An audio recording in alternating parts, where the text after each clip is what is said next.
Brandon Phillips stood on that conference room table like he was announcing the second coming of Steve Jobs. Except instead of unveiling some revolutionary product, he pointed straight at me and yelled, "You're done, Rick." Just like that.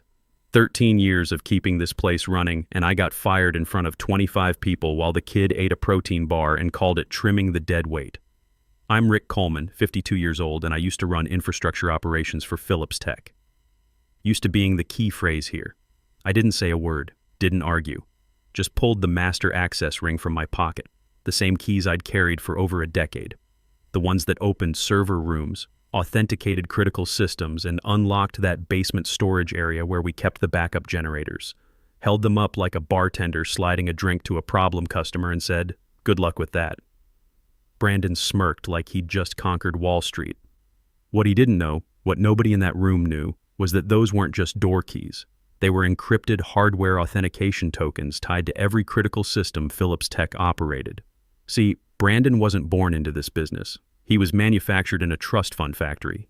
You could smell the generational wealth coming off his designer cologne. When his dad Bill stepped back for some personal clarity journey, the board reluctantly named Brandon interim CEO.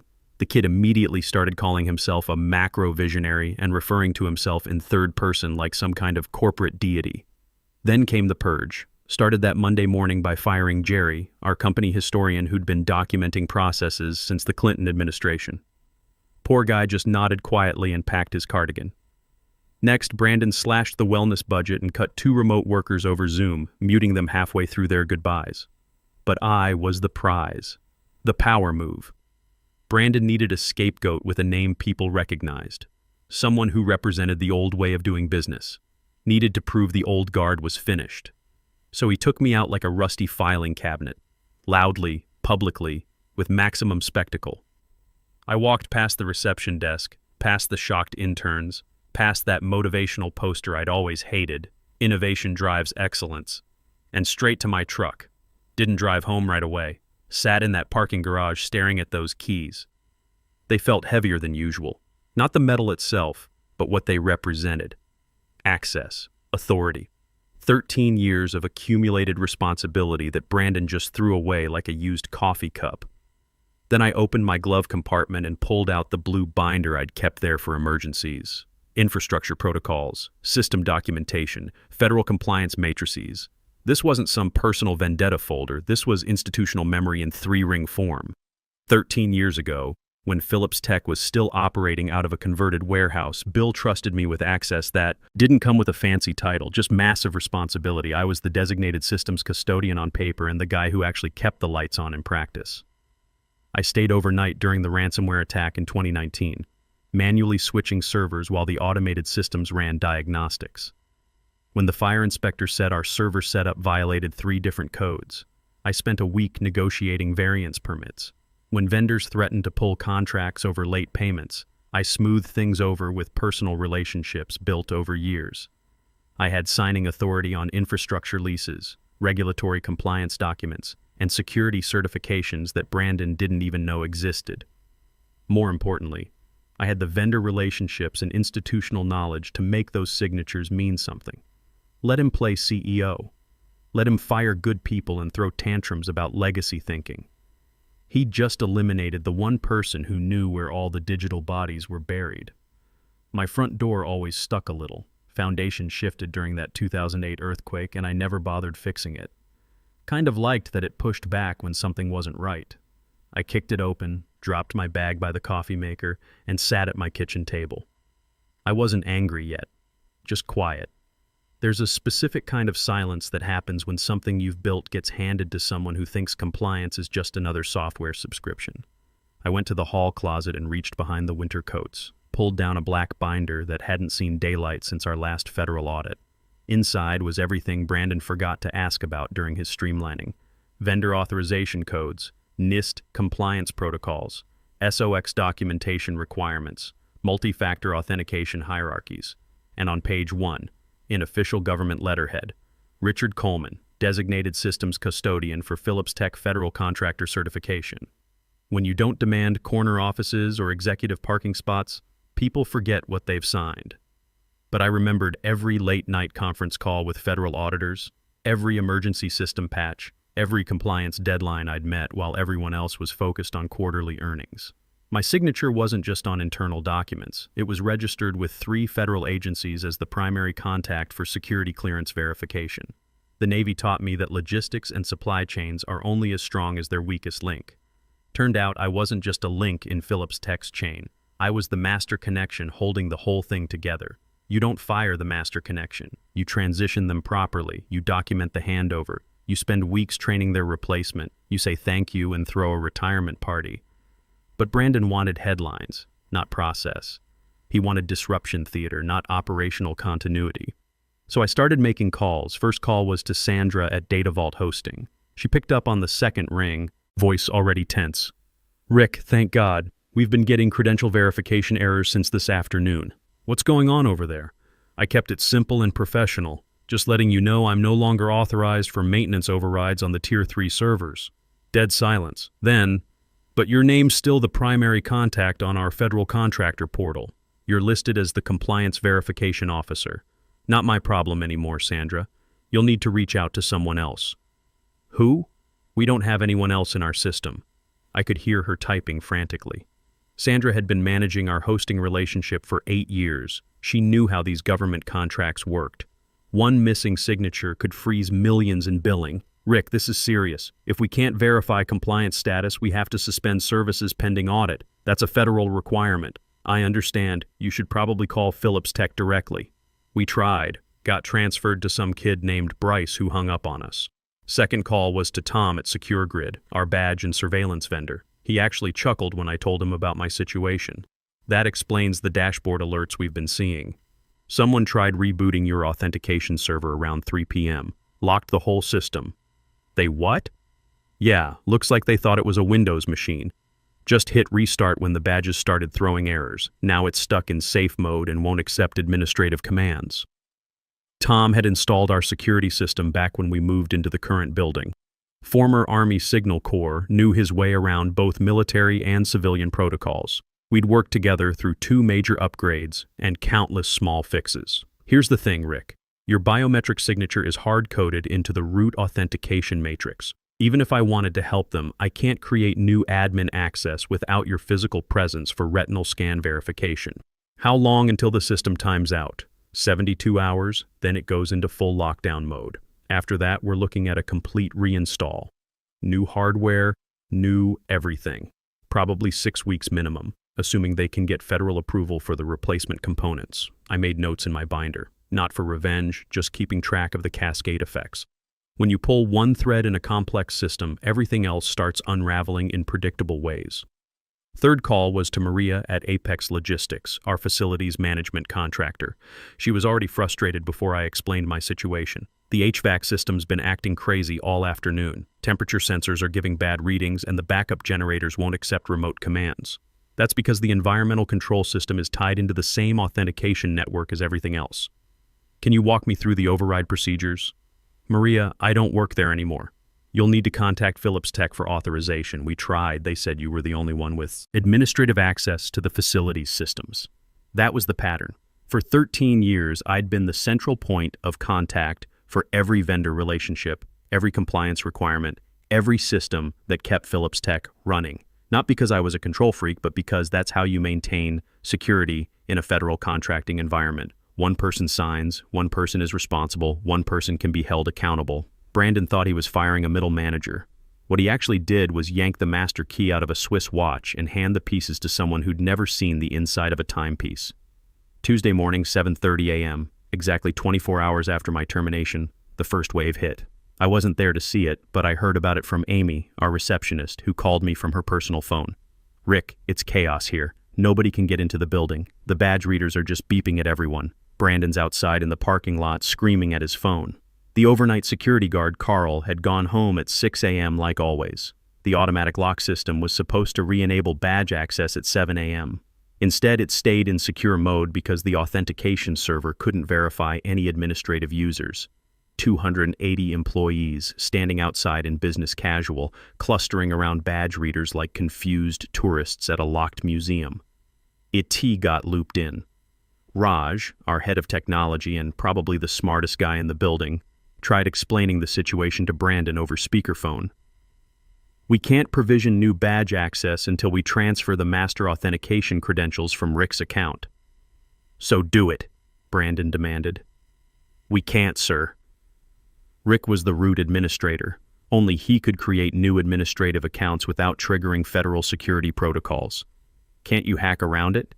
Sir, he designed it specifically to resist unauthorized access. It's compliant with NIST cybersecurity frameworks and Defense Department tamper-resistant standards. If we try to bypass it, the system will flag us as a potential security breach and notify federal oversight. By 9 a.m., someone had called a locksmith, professional guy who took one look at the badge readers and shook his head. These aren't mechanical locks, son.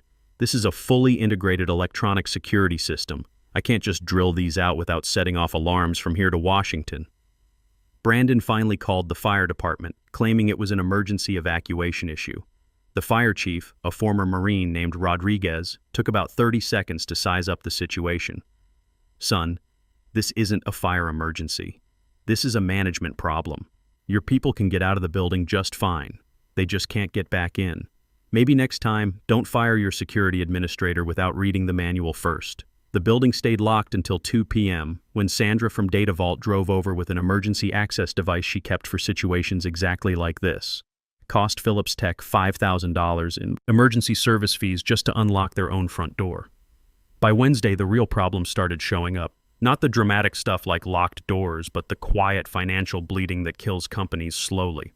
Payroll hit a snag first. Not because the money wasn't there, but because our automated systems couldn't verify routing authorization for direct deposits. Every electronic payment required dual authentication, one from the finance director and one from the designated federal compliance officer. That second signature was supposed to come from me. Janet from finance called me Wednesday morning, voice tight with stress.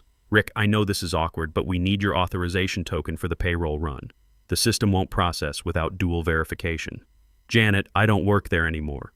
You'll need to update the authorization matrix. That's what I told Brandon. He said to just override it somehow. I had to laugh. You can't override federal banking regulations with management enthusiasm. Those protocols exist for a reason. What reason? Sarbanes-Oxley compliance. Every federal contractor has to maintain separation of financial authority. One person controls the money, another person verifies the transactions. If both signatures come from the same authorization level, it triggers an audit flag. Janet went quiet. She'd been doing payroll for 6 years but never had to understand the underlying compliance architecture. Why would she? That was my job. How long do we have? Payroll processors give you 72 hours to resolve authentication issues before they freeze the account. After that, you're looking at manual check processing for 280 people. Thursday morning brought the procurement crisis. Our primary component supplier, TechFlow Industries, suspended all shipments pending customer verification review. Their automated system had flagged Phillips Tech as a compliance risk. The issue was simple. Our purchase orders required verification from the designated custodial officer before shipment. For 8 years, that had been me. Now my digital signature was orphaned in their system, still required for authorization but no longer valid for new transactions. TechFlow's account manager, Steve Rodriguez, called to explain the situation. We'd worked together since 2018, building a relationship that had saved Phillips Tech roughly $200,000 in rush delivery fees over the years. Rick, I want to help, but our compliance department won't budge. Your company fired their verified signatory without updating our authorization database. From our perspective, you guys are operating without proper financial controls. That's because we are, Steve. Can't someone else just sign the forms? Not without going through the full vendor qualification process again. New background checks, new federal verification, new credit review. You're looking at 6 to 8 weeks minimum. What about emergency authorization? Emergency status requires approval from your federal oversight officer. Since Phillips Tech is flagged as non-compliant, they won't grant emergency status. Steve sighed. Rick, off the record, this whole thing looks suspicious from the outside. Companies don't usually fire their compliance officers unless something's wrong. My legal department is wondering if you guys are under investigation. That hit me like a cold slap. The optics were terrible. From the vendor's perspective, Phillips Tech had suddenly terminated their primary financial oversight officer with no transition plan. In the federal contracting world, that kind of move screams fraud investigation or bankruptcy preparation. Friday brought the call I'd been expecting. Meridian Corporation's legal department. Mr. Coleman, this is Jennifer Walsh from Meridian Legal. We're conducting a compliance alignment review regarding the Phillips Tech contract and would appreciate a few minutes of your time. Jennifer was thorough and professional, asked specific questions about my role, my termination circumstances, and current access status. I answered everything honestly. Mr. Coleman, according to our records, you were the verified custodial officer for all federal contractor certifications. Is that correct? Yes. And you were terminated without a formal transition of those responsibilities. That's correct. Are you aware of any compliance violations or irregularities that might have prompted your termination? No. I was fired for being dead weight, according to the interim CEO. Long pause. I see. And in your professional opinion, does Phillips Tech currently have proper custodial oversight for federal contracting requirements? No, they don't. Another pause. Thank you for your candor, Mr. Coleman. We may have follow-up questions. Monday morning, the hammer fell. Meridian's procurement office sent a formal notice to Phillips Tech. Contract negotiations suspended pending compliance verification review. The $280 million logistics contract, representing roughly 40% of Phillips Tech's annual revenue, was officially on hold. Brandon called an emergency staff meeting. I wasn't there, but Amy filled me in later. He stood in the same conference room where he'd fired me and tried to explain why their biggest client had just walked away from the negotiating table. This is a temporary misunderstanding, he told the assembled staff. Meridian is being overly cautious about some paperwork issues. We'll have this resolved within the week. Raj, the IT director, raised his hand. Brandon, if this is just paperwork, why don't we fix it? We're working on it. Who's working on it? Rick was our compliance officer. We don't need Rick. We can handle this internally. With who? You fired the only person who knew how the compliance systems worked. Brandon's face went red. We'll figure it out. That afternoon, Phillips Tech's stock price dropped 12% on news of the Meridian contract suspension. The financial press picked up the story. Phillips Tech loses major contract amid compliance concerns. Local business reporters started digging into the details. They found the timeline. Compliance officer terminated Monday, major contract suspended Friday. The optics were devastating. Bill Phillips, the founder, cut his personal clarity journey short and flew back from whatever meditation retreat he'd been attending. By Wednesday, he was back in the building, having quiet conversations with board members and looking like a man who'd just discovered his house was on fire. Meanwhile, I was sitting in my kitchen reading the news coverage and feeling something I hadn't expected. Sadness. Not for Brandon. He'd earned every bit of this mess. But for the 280 people who were about to learn that leadership failures roll downhill fast. The final board meeting wasn't on any public calendar. No corporate communications, no press releases. This was the kind of meeting that happens behind closed doors with phones left outside and voices kept deliberately low. I knew about it because Michael, the general counsel, called me Thursday evening. Rick, I need to ask you some questions for the board. Can you come in Friday morning?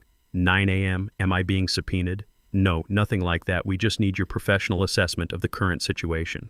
I showed up wearing my best suit. Navy dress blues taught me that how you present yourself matters when the stakes are high. The boardroom felt different than it had during my firing. Quieter, more serious. Bill Phillips sat at the head of the table looking like he'd aged 5 years in 2 weeks. Brandon was there, flanked by legal counsel and what looked like a stack of documentation with my name highlighted throughout.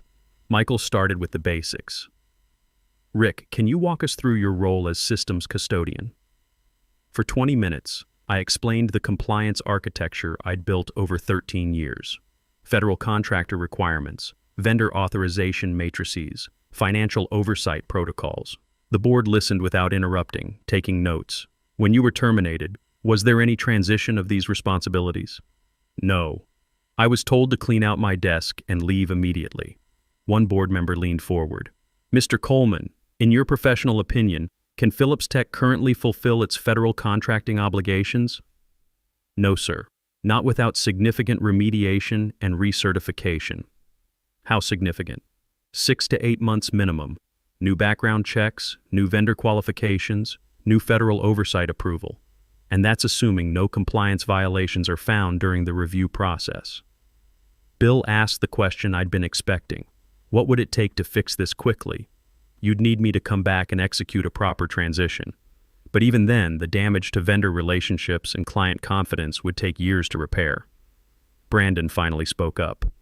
This is all being blown out of proportion. We can hire consultants to handle the paperwork.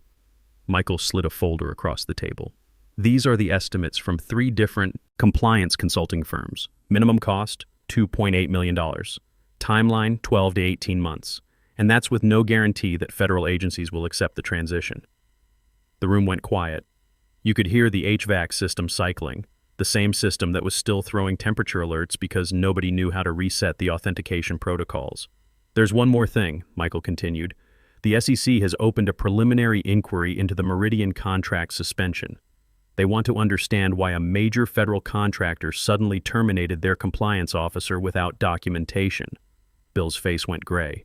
Are we under investigation? Not yet. But the optics are terrible. Companies don't usually fire their oversight officers unless something's wrong. The SEC is wondering what we're hiding. That's when I understood the real scope of Brandon's mistake. He hadn't just fired an employee. He'd created the appearance of fraud or misconduct. Every vendor, every client, every regulatory agency was now looking at Phillips Tech with suspicion. The board session continued for another hour without me. I waited in the lobby, reading magazines and watching employees hurry past with the nervous energy of people who know layoffs are coming. Bill found me there around noon. Rick, I want to apologize. What Brandon did was wrong and the way he did it was inexcusable. I appreciate that, Bill. I also want to offer you your job back. Full reinstatement, promotion to VP level, whatever it takes. I'd been expecting this conversation. Bill, I can't come back. Why not? We need you. Because in 6 months or a year, when things stabilize, Brandon or someone like him will decide I'm dead weight again. I can't build my life around someone else's definition of my value. Bill nodded slowly.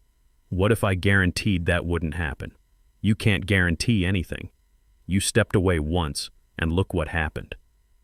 That afternoon, Phillips Tech's board voted to remove Brandon as interim CEO and reinstated Bill as active chairman. The press release was carefully worded. Leadership transition to ensure operational continuity during a period of strategic realignment. Corporate speak for we fired the boss's son before he burned the place down. I spent the weekend setting up Coleman Systems Consulting, rented a small office downtown, had business cards printed, registered with the State Business Bureau. Nothing fancy, just professional. Monday morning, my phone started ringing. First call was from Steve Rodriguez at TechFlow Industries. Rick, I heard you're consulting now. We've got 3 clients asking about compliance verification services. Interested? Second call was from Sandra at DataVault. Rick, our other federal contractor clients are nervous about their compliance status. Can you do audits? By Wednesday, I had 5 clients signed and 3 more scheduled for consultation.